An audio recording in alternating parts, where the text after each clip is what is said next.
Welcome to the Sagebrush Trail. Stories of the West. From the frontier to the Yukon.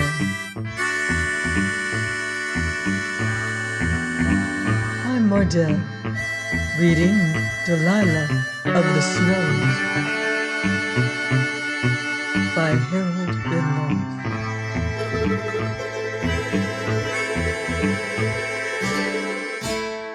Chapter 19.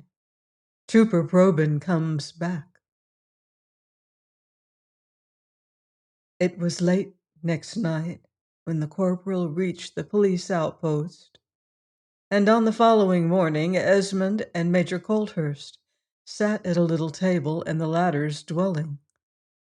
The corporal, who had told his story concisely, had just gone out, and Colthurst, who rolled an unlighted cigar between his fingers, was grave in face.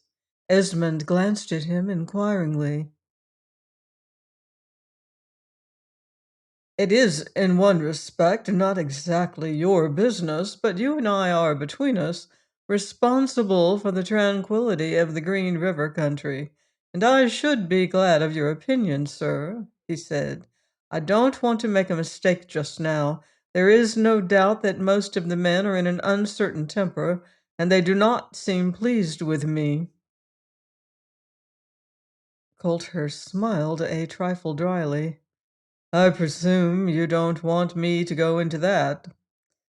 "No, the fact is, after all, of no great importance. The point is, what do you make of the corporal's story?"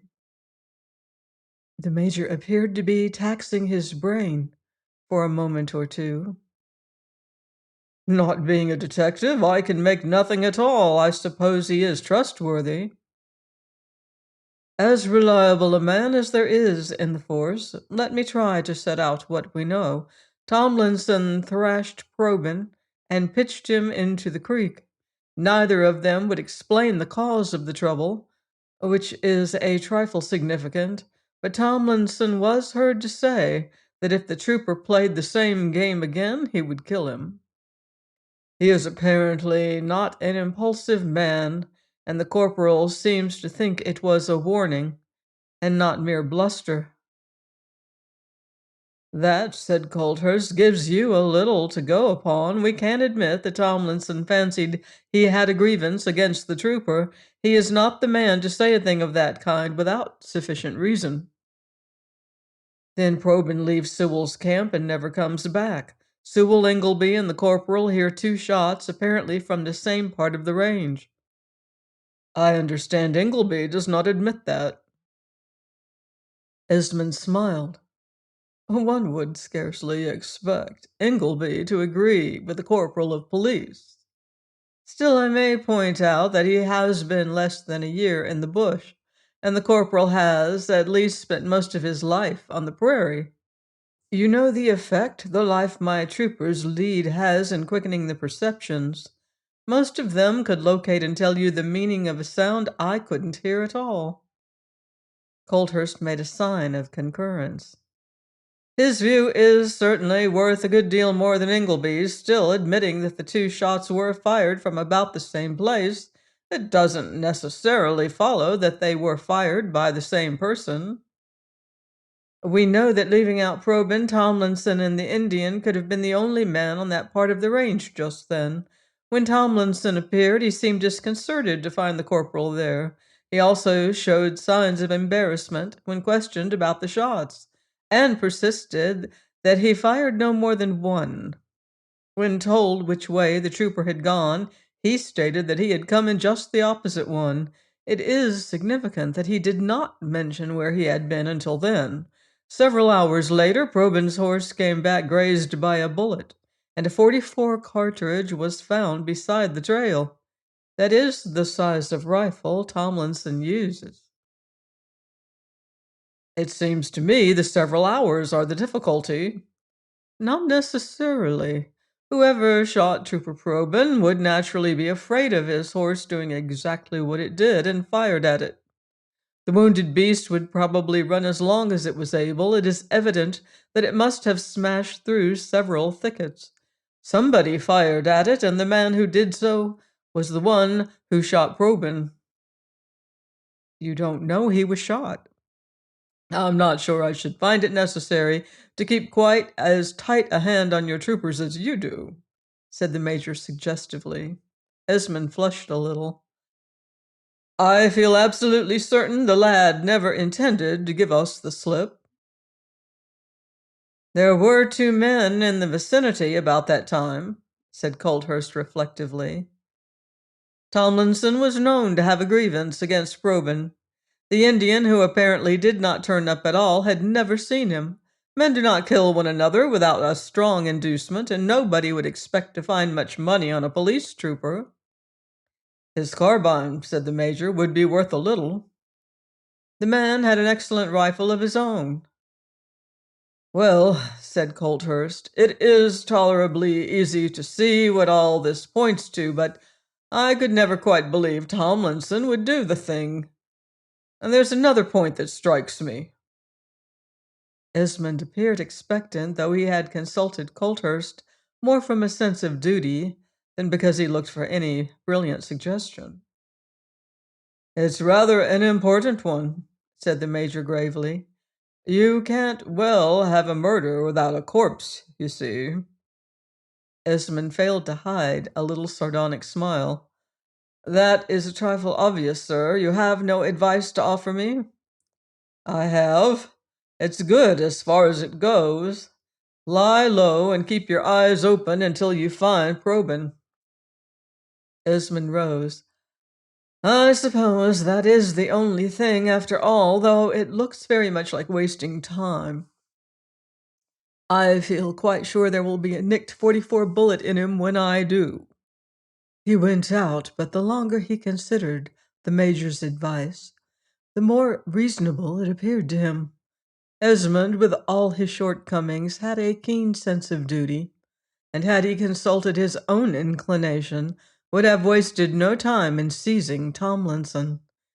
He was, however, quite shrewd enough to recognize that he was not regarded with favor, and that although the major did not seem to realize it, the miners were not likely to content themselves with looking on while he did anything that did not meet their views.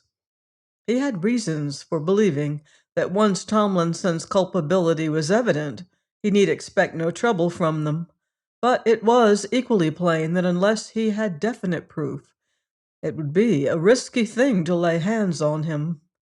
Esmond was arrogant and impulsive, but he had discovered in the Northwest that it is not always advisable to run counter to popular opinion, and in this case there was a faint probability that Tomlinson's friends might be right. He therefore set himself to wait as patiently as he could until Trooper Probyn should be found, while the men who for the most part believed Probyn to be living waited for him to come back, which he eventually did, though by no means in the fashion they had expected. There had been a sudden rise of temperature, and a warm wind from the Pacific had sent the white mist streaming across the mountain land. It had rained for several days, as it usually does in the northern wilderness in those circumstances, and the snow on the lower slopes had melted under the warm deluge. The river swirled by, thick with the wreckage of the forest the snow had brought down, frothing between its crumbling banks, and on a certain Saturday evening, most of the men in the valley assembled by the ford, where the trail crept perilously down the opposite side of the canyon. It appeared very doubtful whether any man or beast could cross it then, but the freighter with mails and provisions was already overdue, and they had awaited him anxiously for a week or so. It was possible that he might arrive that evening, and in any case the 6 o'clock supper was over, and there was very little else to do. Ingleby, Ledger, Hetty, and Tomlinson were there with the rest, and they sat among the roots of a great cedar, where it was a little drier. The rain had stopped at last, but all the pines were dripping, and the river came swirling out of a curtain of drifting mist. The hoarse roar it made filled all the canyon. Hetty was vacantly watching the slow whirl of an eddy when a great trunk that plunged into it held her eye. It had been a stately hemlock, well over 100 feet in height and great of girth, and now it gyrated slowly round in the pool, a splendid wreck, with far-flung limbs that thrashed the water as they rose and fell. Then the great butt tilted, and there was a crash that rang high above the turmoil of the flood as the branches that smashed and splintered struck a boulder whose wet head rose just above the foam. The forks held for a moment, and then the ponderous trunk swung again, and with its shattered limbs whirling about it, drove madly down the white rush of a rapid. It was an impressive sight, and the sound of rending and smashing was more impressive still. But when the trunk had gone, Hetty found her attention fixed upon the pool. It swirled and lapped upon the rocks with nothing on its surface now but muddy smears of foam. But she watched it with a vague sense of expectancy. It seemed to her that she and that sullen eddy alike were waiting for what should follow. Another trunk with branches that heaved out of the turmoil and sank into it again was coming down the river, but a dusky, half-submerged object slid on in front of it. Hetty could scarcely see it, save when it was lifted by the buffeting of the flood, until it plunged into the head of the eddy. Then she rose suddenly. "Look at it," she said. "It's like a bundle of old clothes." Ingleby, who was nearest her, stood up. The light was growing dim in the canyon, and it was a moment before he could make out what she pointed to. Hetty, however, was staring at it with a curious intensity. And there was, he noticed, apprehension in her eyes. The object drove on quietly, an insignificant, dusty blur, swinging and swaying with the pulsations of the river, and Ingleby felt the girl's hand close suddenly on his arm. "Oh," she said with a little gasp, "it's coming straight here. I'm afraid of it, Walter." The thing swung in towards them with the whirl of the eddy, and Ingleby had for a moment a glimpse of a white patch in the water that was horribly suggestive of a face. Then he seized Hetty's hand and drew her with him as he turned away. "Stay there," he said, and when a great pine rose between them and the river, went scrambling back to the water's edge. 2 or 3 other men, among whom was Tomlinson, had reached it by this time, and Sewell stood on a boulder gazing at the stream, while the dusky object, drawn almost under now, swung by amidst a rush of foam. Then he stepped down and looked steadily at the men about him. "I fancy Trooper Probyn has come back," he said.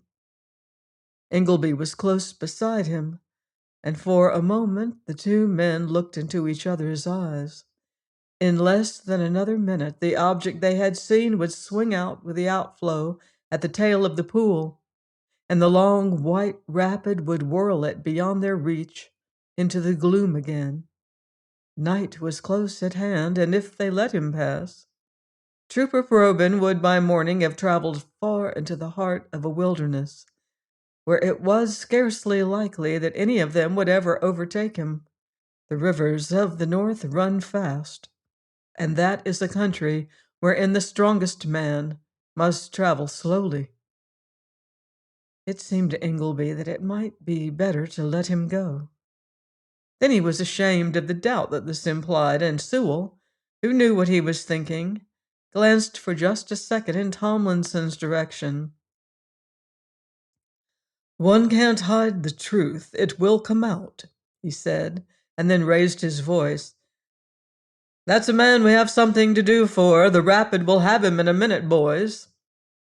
Tomlinson was first into the water, with Ingleby almost at his side, and the rest floundering and splashing close behind.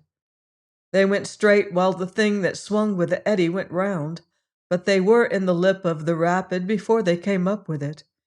Ingleby gasped as he braced himself against the flood, which broke in a white swirl to his waist, while the stream-borne gravel smote his legs, and he clutched at the big miner as Trooper Probyn dove down on them. He evaded Tomlinson, but Ingleby, stooping, seized his uniform and tightened his hold on his companion as his feet were dragged from under him. He could almost have fancied that Trooper Probyn struggled to be free from them, and while the current frothed about him, Tomlinson was dragged backwards by the strain. Ingleby went under, still clinging fiercely to the sodden tunic, and for a second or two it seemed that all of them, the dead and the living, must go down the rapid together, in which case no man could have distinguished between them when they were washed out at the tail of it. Then a man clinging to his comrade with one hand seized Tomlinson, and there was a straining of hardened muscles, a wild splashing and floundering, and while one who leaned across a boulder gasped and wondered if his arm was leaving its socket, the line swung into slack water again. Still, Ingleby had driven against a stone with a thud that drove out most of the little breath left in him. They brought Probyn ashore between them, and Sewell, who kept his head, left them a moment and went straight up the bank, where he came upon Hetty, standing with hands close at her sides. She could see very little beyond a group of men bending over something that lay between them. "Go back to the shanty, make a big fire and some coffee," he said. Hetty did not seem to understand him. "Tomlinson held on to him, but he struck a stone," she said. "I couldn't see any more, but of course you brought him out. Is he hurt?" Sewell looked astonished. "Hurt?" he said. "You must know that the man is dead." Then comprehension dawned upon him, as he remembered that he had for several anxious moments fancied that the man who seized Trooper Probyn would drive with him down the rapid. "I scarcely think Tom is any the worse, and Ingleby appears to have got off with a bruise on his head," he said. He saw the sudden relief in Hetty's face, for she had not remembered the need of reticence then, but she turned away from him silently, and he went back to the river, where the group made way for him. Sewell, who held only an unremunerative claim, was already an influence in the Green River country. The light was rapidly failing, but he could still see the faces of the men, who turned to him as though uncertain what to do. Tomlinson stood still among the rest, and his voice and attitude were both unmistakably compassionate. "I hove him into the creek. I most wish I hadn't now," he said. "He was young and had no sense, but there was good hard sand in him." Sewell turned and looked down on Trooper Probyn, who lay very still, a rigid shape in sodden uniform, with the water running from him, and his face partly turned away from them, which was just as well. "Two of you go for Captain Esmond, boys," he said. "It will be some time before you make the outpost, and I want the rest of you. There is something we have to do in the meanwhile. The police make mistakes now and then, and it is, I think, our business as well as Captain Esmond's." He knelt down and presently pointed to a little hole, very small and cleanly cut in the soaked tunic. "I think you know what made that," he said. "One of you get down. I can't do what is necessary alone." Nobody seemed very anxious, which was perhaps not astonishing, and it was not until Sewell looked up again that Ingleby, who shivered a little, knelt down. He wondered when he saw that Sewell's fingers were very steady as he opened the tunic and saturated vest. Then the latter signed to the men to draw a little nearer, and pointed to what appeared to be a folded pad of wet cotton held in place by a strip of hide. He moved it a little so that all could see it, and then let the tunic fall again. Ingleby was, however, the only one who noticed that there was something in Sewell's hand that had not been there before. "There is nothing to show whether Trooper Probyn was dead when he reached the water, though I think he was," he said. "He was certainly shot, and it is evident that he did not shoot himself. His uniform isn't charred, you see. Then you saw the pad. Police troopers do not make their shirts or patch their clothes with cotton flour bags, and a man hit where Probyn was would not be very likely to bandage himself. The man who shot him tried to save his life. Why should he do that if he meant to kill him?" There was no answer, and Sewell stood up. "We don't know what happened, boys. Perhaps we never shall. But it seems to me one thing is certain. It wasn't murder." There was a little murmur of concurrence, and then Sewell made a gesture. "It's getting dark, and we're most of us very wet," he said. "One or two of you cut a few fir boughs, and we'll make a litter." It was done, and in another few minutes, a line of wet and silent men plodded behind their comrades, who carried Trooper Probyn up the climbing trail. Join me next time on the Sagebrush Trail for more Western adventure in Delilah of the Snows by Harold Benloss.